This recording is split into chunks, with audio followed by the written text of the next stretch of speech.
तो सुनो, इंसानों का छींकना क्यों एक रेसिंग कार जितना तेज होता है। सोचो, कोई कार हाईवे पर 100 से 186 मील प्रति घंटे की रफ्तार से भाग रही है, और अब मैं बताऊं कि तुम्हारी छींक भी इतनी ही तेज या शायद उससे भी तेज हो सकती है।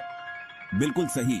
जब हम छींकते हैं तो हजारों छोटी छोटी बूंदों के साथ हवा हमारी नाक और मुंह से 166 से 300 किलोमीटर प्रति घंटे की रफ्तार से निकलती है। ये सुपर स्पीड हमारे नाक के रास्तों से बैक्टीरिया और वायरस को साफ करने में मदद करती है। तो समझो ना, छींकना कोई मामूली बात नहीं, बल्कि एक हाई स्पीड जर्म भगाने वाला इवेंट है। अगली बार जब तुम्हें छींक आने वाली हो तो याद रखना, ये तुम्हारे शरीर का सुपर हीरो मोड है जो बड़ी तेजी से दुश्मनों से लड़ रहा है। अपनी ताकत पर गर्व करो, लेकिन साथ ही ये भी ध्यान रखो कि उसे ढक कर रखो ताकि जर्म्स ना फैलें।